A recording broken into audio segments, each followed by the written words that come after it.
There are places on this planet where no passport, no permit, and no amount of charm will get you through the door. Some are off limits by law, some by sheer danger.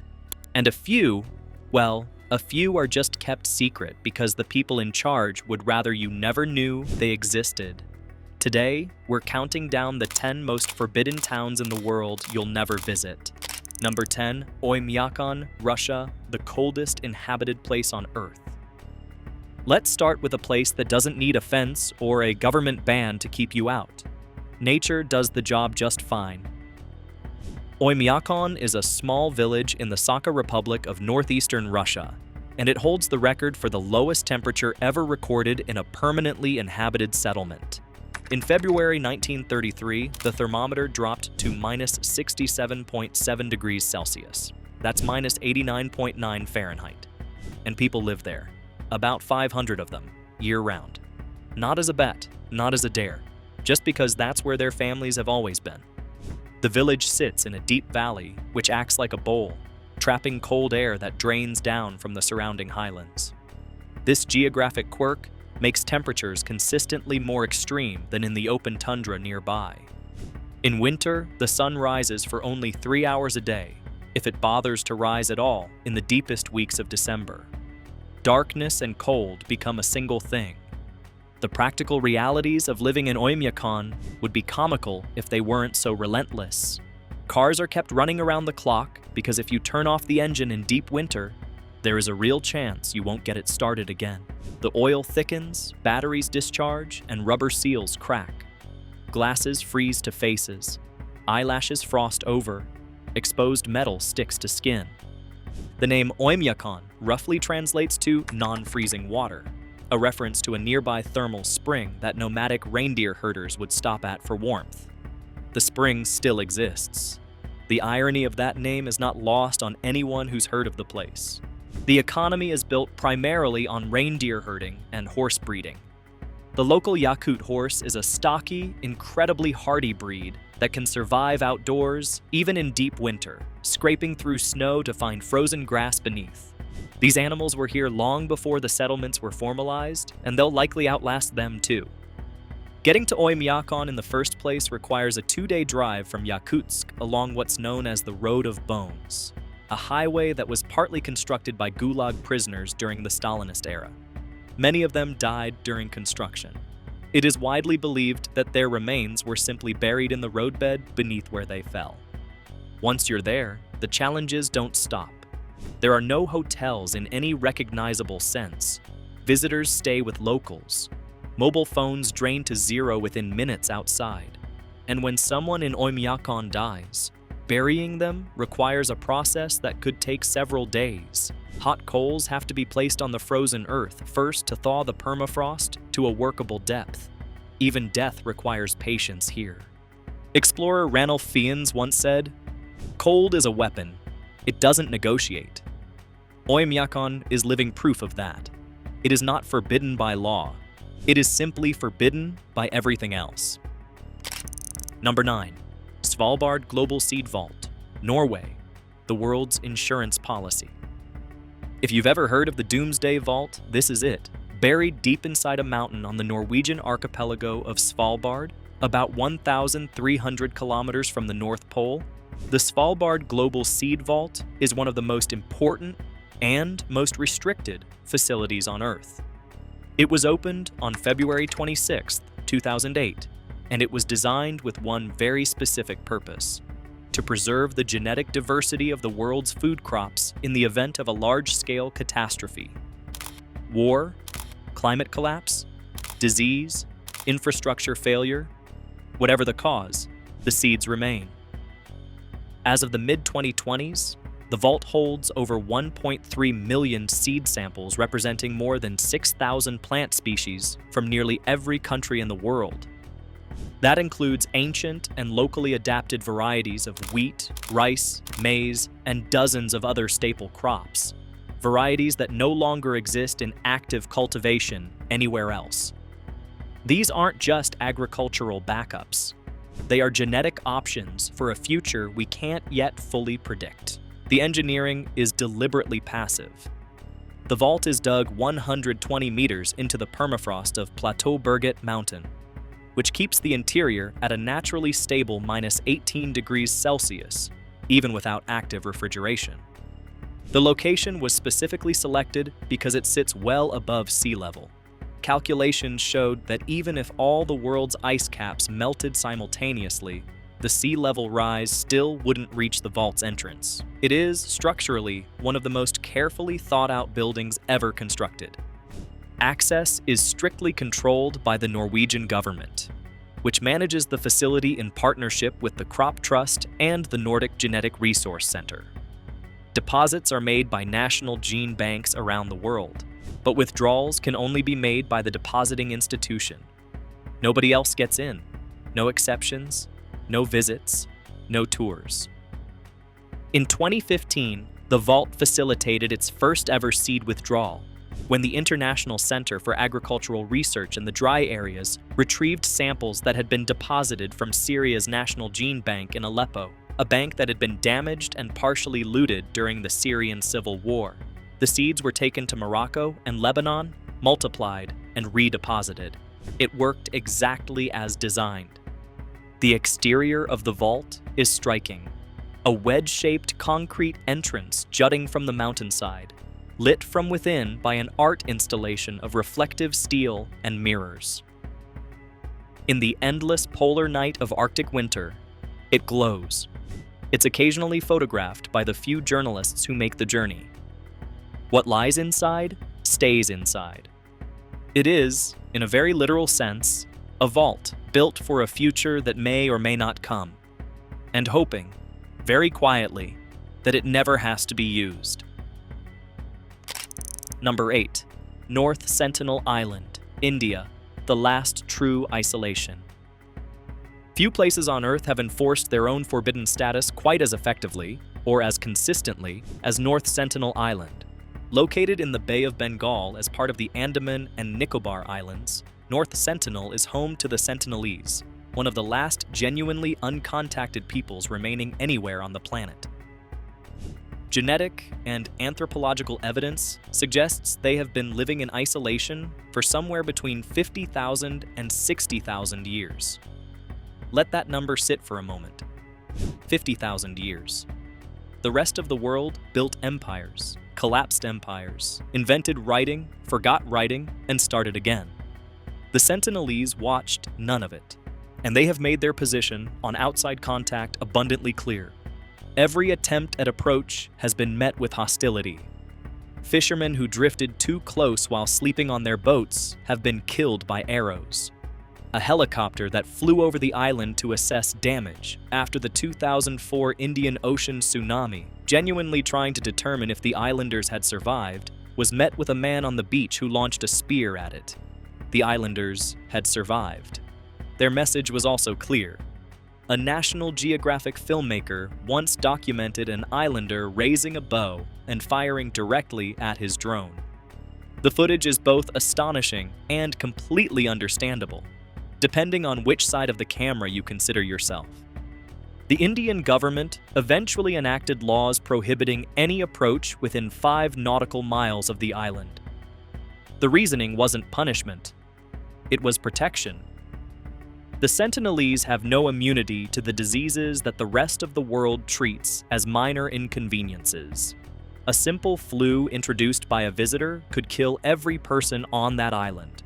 Their isolation is, medically speaking, the only thing keeping them alive. In November 2018, a 26-year-old American named John Allen Chow paid local fishermen to bring him near the shore in a kayak. He had been planning the visit for months and believed God had called him to bring Christianity to the Sentinelese. Fishermen who were watching from a distance saw him land on the beach. They saw the islanders approach. They saw him fall. His body was never recovered, and the Indian government chose not to attempt retrieval. Doing so would have required confronting the islanders in a way that could have endangered both them and any would-be recovery team. The island is densely forested, roughly the size of Manhattan, and almost entirely unobserved. No satellite imagery tells us what the interior looks like. No study has ever been conducted on the island's flora or fauna in any meaningful way. The Sentinelese's population is estimated at somewhere between 50 and 400 people, a range that alone tells you how little anyone actually knows. It is one of the most genuinely unknown places on Earth, and the people who live there would like to keep it that way. Number 7. Ise Grand Shrine, Japan, sacred beyond entry. Japan has strict customs around many of its sacred sites, but none more so than the Ise Grand Shrine in Mie Prefecture on the Kii Peninsula. Ise is not a single building.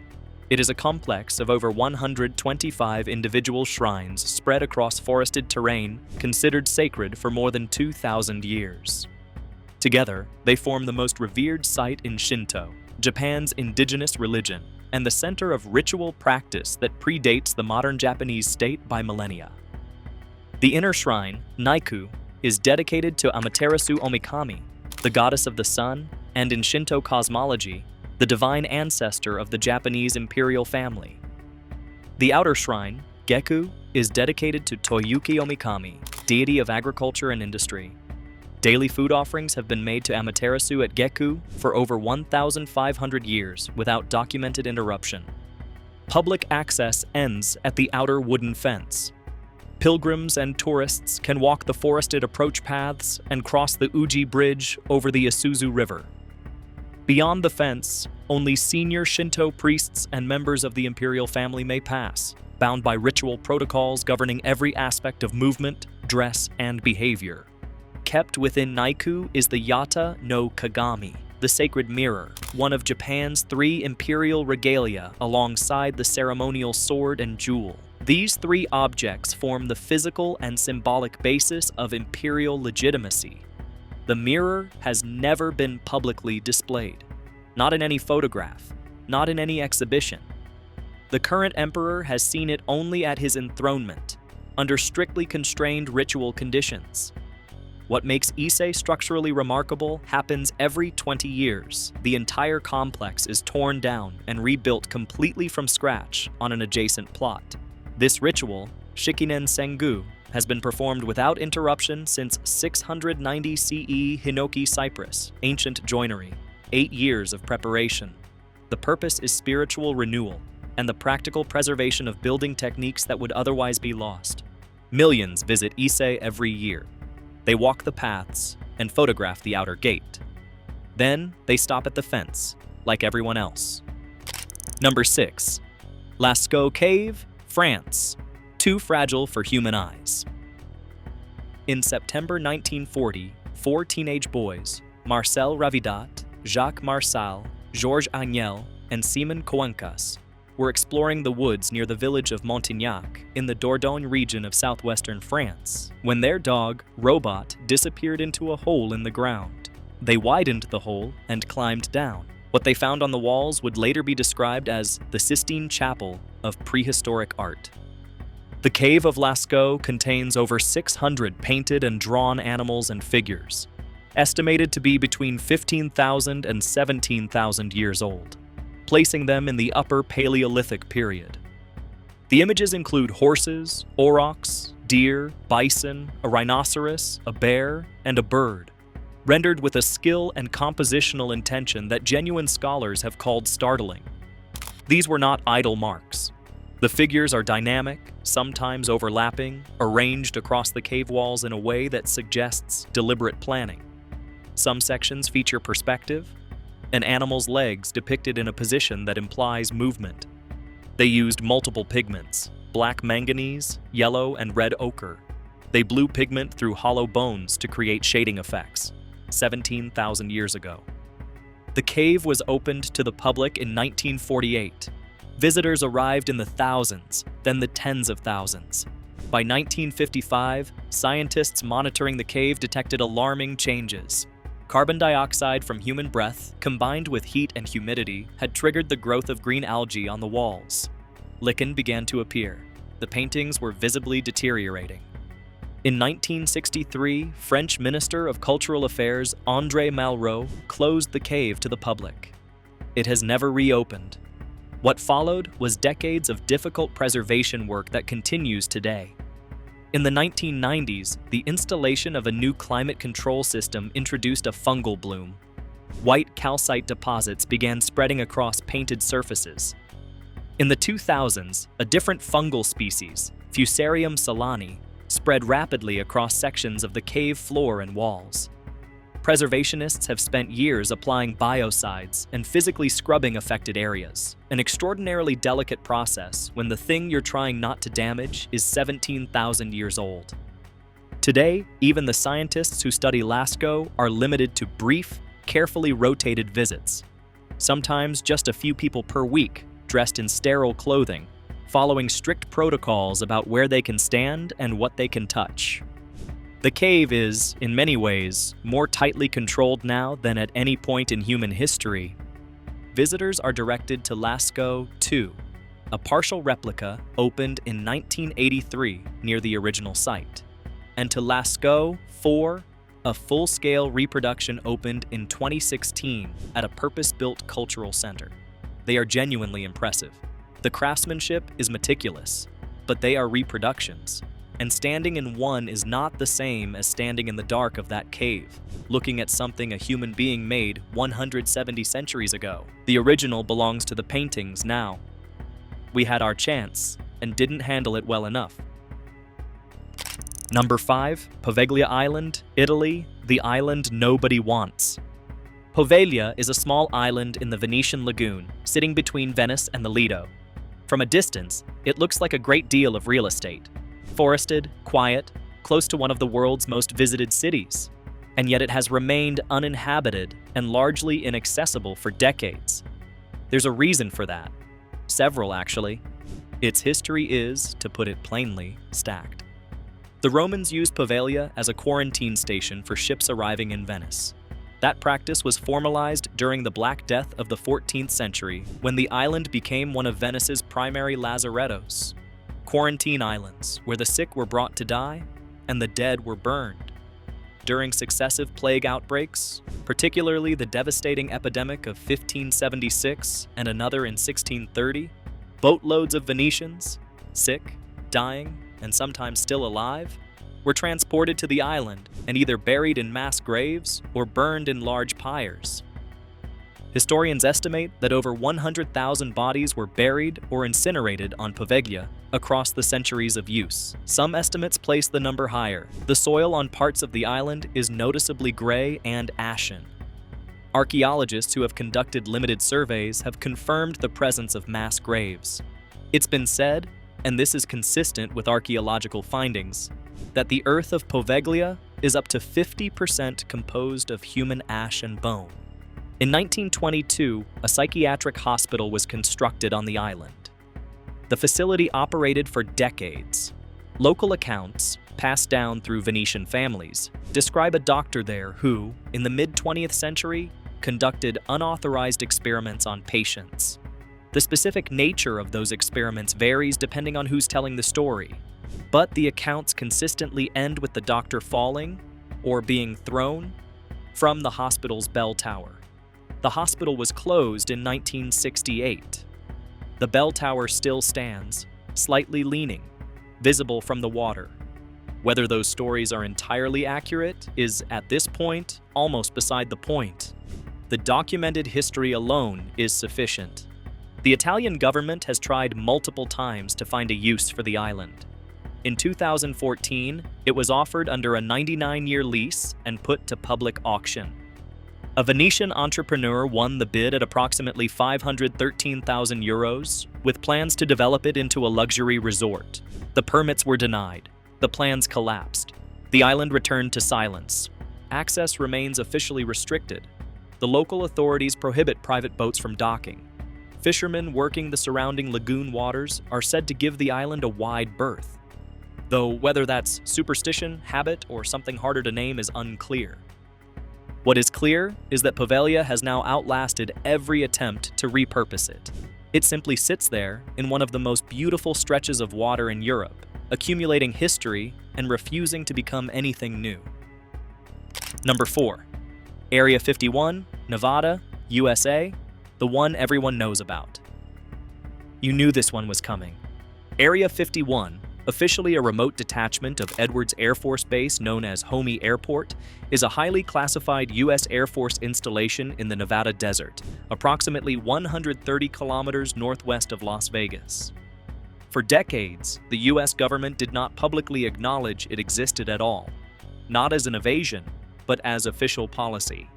The CIA acknowledged Area 51's existence in 2013, following a Freedom of Information Act request.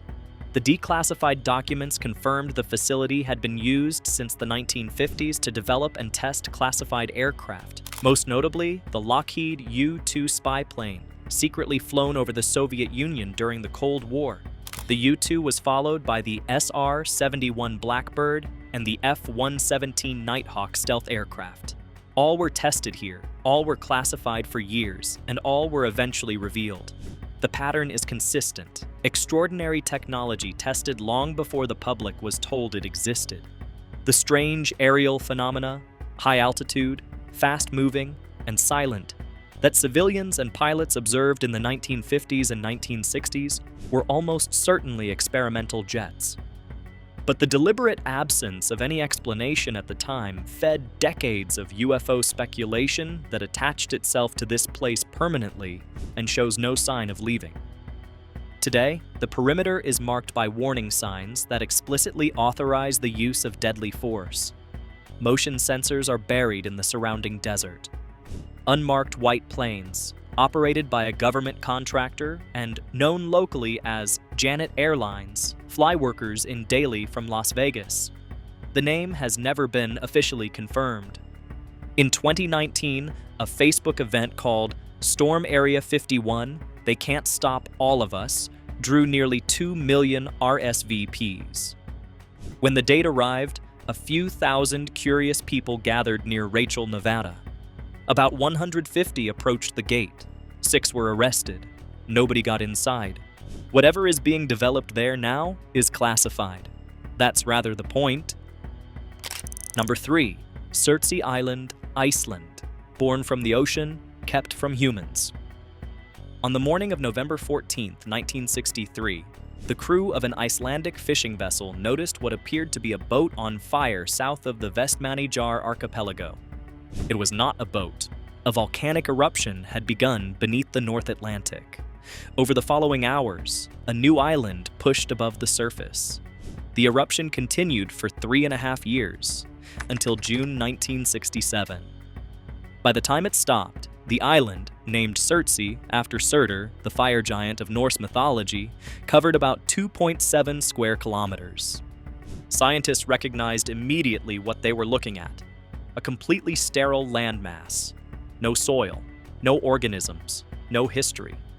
A blank slate for observing, in real time and under controlled conditions, exactly how life colonizes new ground. Access was restricted before the lava finished cooling. It has remained restricted ever since. Only a small rotating group of researchers, biologists, geologists, ornithologists are permitted to visit, and their visits are tightly managed to prevent contamination. Every researcher undergoes protocols designed to ensure they don't carry seeds, insects, or microbes onto the island. Movements are logged. Nothing comes in that didn't arrive naturally. What has arrived naturally is the entire point. Within a few years, bacteria and molds were detected via wind and bird droppings. Seabirds colonized the shores, and their guano enriched the volcanic rock enough to support plant life. Grasses and small flowering plants followed. Seals arrived. In 2004, earthworms were documented, carried in by tide rack from the ocean. Surtsey was designated a UNESCO World Heritage Site in 2008. No roads, no infrastructure, no accommodation exists on the island. Researchers sleep on a ship offshore. Since the eruption ended, wave erosion has steadily reduced the island's size. Projections suggest that within a few centuries, only the central volcanic cone will remain above the waterline. The ocean will take back what the ocean made. Until then, it belongs to the birds, the seals, and the scientists who watch from a respectful distance. Number 2. Medjugorje, Russia, the closed town that doesn't explain itself. Russia has a category of settlement that has no real equivalent in most countries: the closed city. Known formally in the Soviet era as closed administrative territorial formations, these were towns built for specific military or scientific purposes, given no official address, and erased from public maps. Most have been partially opened since the Soviet collapse. Mezhgory has not. The town sits in the Republic of Bashkortostan in the southern Ural Mountains, close to Mount Yamantau, the highest peak in the Urals at 1,640 meters. It was established in the 1970s. Access requires written permission from Russian federal authorities, which is not routinely granted to foreign nationals, and is difficult to obtain even for Russian citizens without documented cause. What Mezhgory is actually for has never been officially confirmed. American intelligence agencies began paying serious attention to activity near Mount Yamantau in the 1990s. When satellite imagery suggested a massive underground construction project was underway, the scale of earth-moving observed was far beyond what a conventional facility would require. When American officials formally raised the question with Russian counterparts during the relatively open period following the Cold War, the answers they received changed with each asking. One explanation was mining, another was food storage. A third claimed it was a repository for Russian national treasures. A fourth described it as a wartime command bunker. The inconsistency of those explanations is itself a form of information. Mezhgoria functions outwardly as a normal Russian settlement. Apartment blocks, schools, medical facilities, a population estimated around 17,000. Workers and their families live ordinary lives there. The difference is that the nature of the employment is classified, the community has learned its discretion, and nobody from outside can easily find out what is actually happening beneath the mountain. Number 1. Niihau, Hawaii, USA, the Forbidden Isle. It is a genuine and deliberate irony that one of the most tightly restricted places in the United States sits inside what is marketed as America's most welcoming, most paradise-like state. Niihau is the westernmost of Hawaii's main islands. It lies approximately 29 kilometers southwest of Kauai, close enough to see on a clear day from the right vantage point. But in practical terms, it might as well be on the other side of the world. The island covers roughly 180 square kilometers, has fewer than 170 permanent residents, and has been in private hands for over 160 years. In 1864, Elizabeth Sinclair, a Scottish-born widow who had emigrated first to New Zealand and then to Hawaii, purchased Niihau from King Kamehameha V for $10,000 in gold. She had been offered land on Oahu, including what is now a large portion of downtown Honolulu. She chose Niihau instead, apparently preferring a self-contained island to a more valuable urban plot. History has judged that choice in various ways. The island passed through the Sinclair family to the Robinsons. Aylmer and Keith Robinson were the proprietors most publicly associated with the island in the late 20th century. And the family made a decision early in their ownership that they have maintained ever since. Niihau would be preserved as a sanctuary for native Hawaiian culture and the Hawaiian language. Outsiders were not welcome without an explicit invitation. Today, the island operates almost entirely outside the infrastructure of modern Hawaii. There are no paved roads. There is no municipal water supply.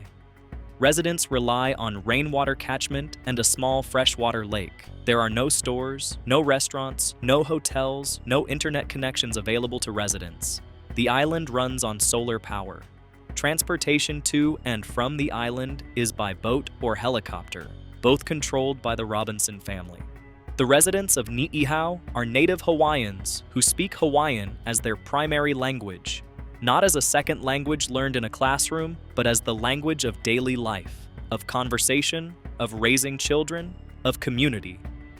This makes Niihau one of the very last places on Earth where Hawaiian is genuinely a living first language for an entire community. The significance of that is hard to overstate. Hawaiian came within a generation of functional extinction. On Niihau, it never stopped. The Robinsons are not reclusive in any hostile sense. They have allowed limited helicopter tours that fly over the island and land briefly on the beach. Visitors may not wander or interact with residents. Since the 1990s, they have also permitted limited U.S. military use of the island's terrain for training exercises. The family has been public about their reasoning. The purpose of the restrictions is protection. Protection of language. Protection of culture.